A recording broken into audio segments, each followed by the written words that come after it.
Jawa, di akhir abad ke-12. Di balik kabut tebal Gunung Brahma, sebuah takdir besar mulai dirajut. Bukan dari istana yang megah, melainkan dari sebuah skandal yang mengguncang tatanan dewa dan manusia. Inilah kisah Ken Arok, seorang pria yang lahir dari rahim rakyat jelata, namun diklaim sebagai putra dari seorang dewa. Semuanya bermula di desa Pangkur. Tersebutlah Ken Endok, istri dari seorang petani bernama Gajah Para. Legenda para raton mencatat sebuah kejadian luar biasa. Ken Endok bertemu dengan sosok cahaya yang diyakini sebagai penitisan Dewa Brahma. Persingguhan suci, atau mungkin sebuah metafora sejarah, ini menjadi awal dari kehamilan yang penuh kontroversi. Gajah Para, sang suami, tidak sanggup menerima kenyataan tersebut. Ia merasa dikhianati oleh kekuatan yang tidak ia pahami. Ken Endok pun diusir, mengembara dalam kehinaan hingga saat persalinan tiba. Di sebuah tempat pemakaman kuno yang jauh dari keramaian, Ken Arok lahir ke dunia. Bayi itu tidak disambut dengan tawa, melainkan dibiarkan menangisi takdirnya. Namun, takdir tidak membiarkan darah Brahma padam. Cahaya misterius memancar dari tubuh sang bayi, menarik perhatian seorang pencuri ulung bernama Lembong. Di tengah kegelapan malam, Lembong memungut bayi itu. Ia memberinya nama Ken Arok. Di bawah asuhan Lembong, Ken Arok tumbuh bukan sebagai pangeran, melainkan sebagai penguasa jalanan. Masa remajanya diisi kelaparan, kekerasan, dan amarah yang tumbuh diam-diam, tidak takut pada siapapun.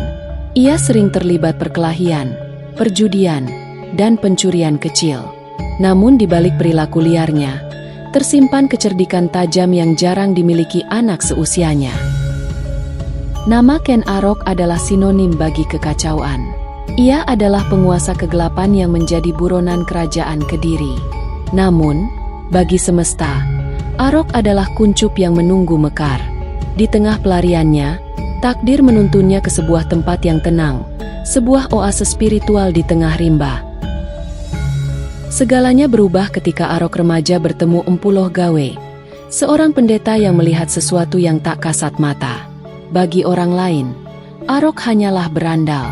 Bagi Empu Loh Gawe, ia adalah anak dengan aura takdir besar, gelap dan bercahaya sekaligus. Ia tidak melihat seorang kriminal.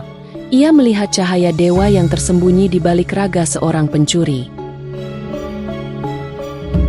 Empu Loh Gawe mengajarkan Ken Arok tentang pengendalian diri, ilmu spiritual dan pemahaman bahwa kekuasaan tidak selalu diraih dengan otot, melainkan dengan pikiran dan kesabaran. Disinilah Arok mulai berubah, bukan menjadi orang baik, melainkan menjadi lebih berbahaya.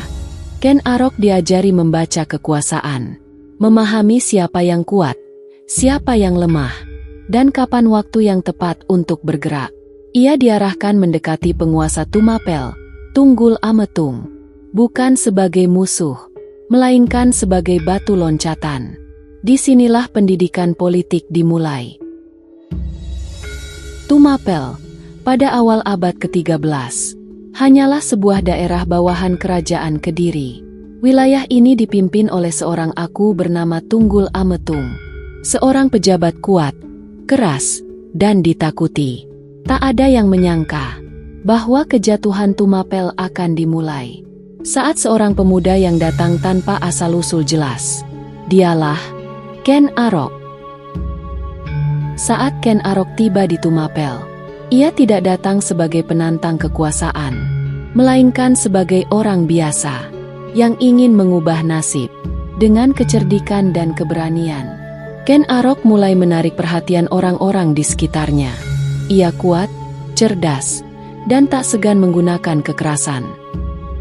Perlahan, namanya mulai dikenal di lingkungan prajurit Tumapel. Disinilah peran Empu Loh Gawe kembali muncul.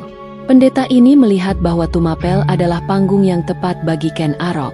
Ia mendorong Ken Arok untuk tidak melawan sistem, tetapi masuk ke dalamnya. Dengan jaminan dan wibawa suci Loh Gawe, Ken Arok dibawa menghadap Tunggul Ametung. Ken Arok pun mendekati Tunggul Ametung, bukan sebagai musuh, melainkan sebagai bawahan yang setia. Dan strategi itu berhasil. Ken Arok bukan lagi penguasa jalanan yang liar.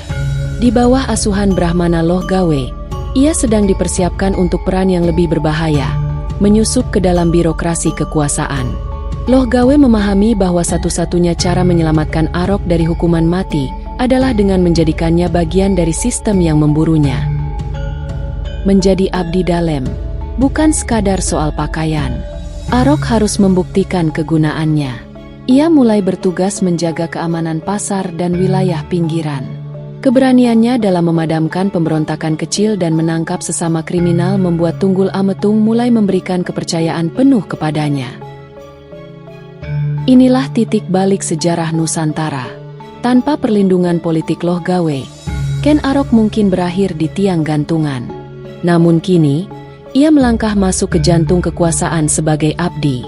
Dari seorang perampok, menjadi pengawal kepercayaan, hingga nantinya menjadi pemegang takdir seluruh tanah Jawa.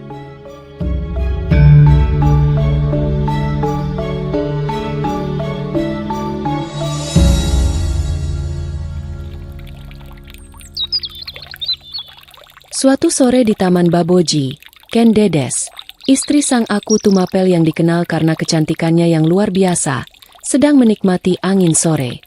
Di belakangnya, setia mengawal, adalah Ken Arok, seorang abdi dalem yang diam-diam memendam ambisi besar.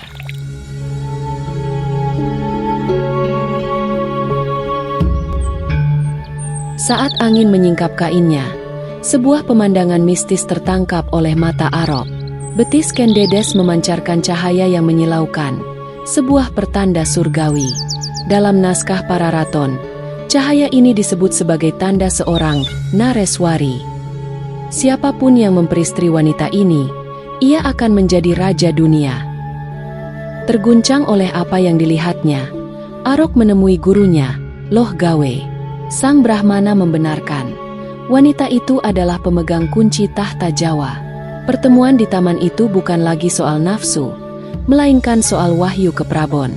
Hubungan mereka, yang awalnya hanya antara pelayan dan nyonya, kini berubah menjadi misi perebutan takdir. Hubungan mereka adalah paradoks. Di satu sisi, ada ketertarikan yang mendalam. Di sisi lain, ada Tunggul Ametung yang berdiri di antara mereka. Ken Dedes, yang dikabarkan tidak sepenuhnya bahagia dalam pernikahannya yang dipaksakan, menjadi sekutu diam-diam bagi ambisi Arok. Mereka bukan sekadar kekasih gelap, melainkan dua jiwa yang bersatu untuk melahirkan sebuah dinasti baru. Dalam sejarah Jawa kuno, bukan hanya pedang yang menentukan tahta, tetapi juga seorang perempuan. Ken Dedes bukan tokoh biasa. Ia tidak dikenal karena perang atau kekuasaan langsung, namun namanya melekat pada runtuh dan bangkitnya kerajaan. Karena di tubuh Ken Dedes, menurut kepercayaan Jawa kuno, bersemayam wahyu ke Prabon, tanda ilahi bagi lahirnya calon raja dari rahimnya kelak. Dan siapapun yang menjadi suami perempuan pembawa wahyu, akan menjadi raja besar. Ken Dedes adalah putri dari seorang pendeta bernama Empu Purwa. Ia dibesarkan dalam lingkungan religius, diajari tata krama, laku spiritual, dan nilai kesucian bangsawan Jawa kuno. Sejak muda, Ken Dedes dikenal sebagai perempuan yang tenang, cerdas, dan berwibawa. Namun kehidupannya berubah drastis saat kekuasaan masuk ke wilayahnya. Tunggul Ametung, Aku Tumapel, terpikat oleh kecantikan dan aura Ken Dedes. Tanpa persetujuan Empu Purwa, Ken Dedes diculik dan dijadikan istri. Peristiwa ini bukan hanya tragedi pribadi, tetapi juga titik balik sejarah. Empu Purwa, ayah Ken Dedes, mengutuk Tunggul Ametung bahwa kekuasaannya tidak akan bertahan lama. Kutukan inilah yang kemudian sering dikaitkan dengan kejatuhan Tumapel. Di istana, Ken Dedes diperlakukan sebagai permaisuri agung, namun ia tak ubahnya burung di dalam sangkar emas. Hubungan mereka adalah cermin dari ketimpangan. Tunggul Ametung mencintai keindahan Dedes sebagai piala kemenangannya, sementara Dedes hidup dalam ketaatan yang dingin dan penuh ketakutan. Meski demikian, dari hubungan inilah Dedes mengandung anak sang Aku, benih yang nantinya akan menjadi raja-raja besar. Tunggul Ametung adalah penguasa yang sombong. Ia merasa telah memiliki segalanya, kekuasaan, wilayah, dan wanita tercantik di Jawa. Ia tidak menyadari bahwa istrinya bukan hanya seorang wanita biasa, melainkan seorang Nareswari, wanita yang membawa wahyu ke Prabon. Ketidaktahuan Ametung akan kesucian istrinya inilah yang membuatnya lengah terhadap ancaman yang datang dari pengawalnya sendiri, Ken Arok. Lantas bagaimanakah sepak terjang Ken Arok merebutkan Dedes dari Tunggul Ametung? Ikuti kisahnya dalam episode Kudeta Senyap Ken Arok.